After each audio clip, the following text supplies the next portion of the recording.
Hi అండి. Welcome to simple vibes. నా స్టైల్‌లో నేతి బీరకాయ టమాటా పచ్చడి చేసి చూపిస్తానండి.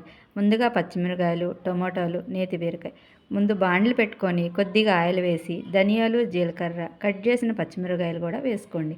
కొంచెం పచ్చిమిరకాయలు ద్వారగా వేగిన తర్వాత ముందుగానే మనం నేతి బీరకాయ ముక్కలను శుభ్రంగా కడిగి కట్ చేసి పెట్టుకున్నాం కదండి. ఆ ముక్కలన్నిటిని కూడా వేయండి. టమాటా ముక్కలను కూడా కట్ చేసాం కదండి.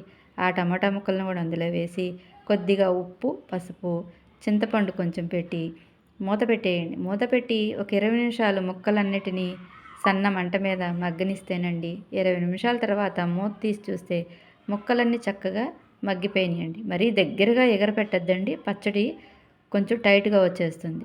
కాబట్టి కొద్ది నీరుండంగానే స్టవ్ ఆన్ చేసుకొని ముక్కలన్నింటినీ చల్లార్చిన తర్వాత మిక్సీ జార్లోకి తీసుకొని అందులోనే ఒక 6-7 వెల్లుల్లి రెబ్బలు వేసుకొని మిక్సీ పట్టండి. మిక్సీ పట్టిన తర్వాత కొంచెం ఆయిల్ వేసుకొని ఆవాలు, జీలకర్ర, ఎండుమిరపకాయలు, కరివేపాకు వేసుకొని తాలింపు పెట్టుకున్నాం అనుకోండి.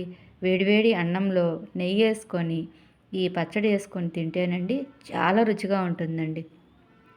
అంతేనండి, నేతి బీరకాయ టమాటా పచ్చడి రెడీ అయిపోయింది. ప్లీజ్ అండి, మా ఛానల్ కొత్తగా స్టార్ట్ చేశానండి. ఎవరైతే ఛానల్ చూస్తున్నారో వాళ్ళందరూ సబ్స్క్రైబ్ చేయండి, లైక్ చేయండి, షేర్ చేయండి, కామెంట్ చేయండి. అంతేనండి, బాయ్ అండి. రేపు ఇంకో వంటతోటి మీ ముందుంటాను.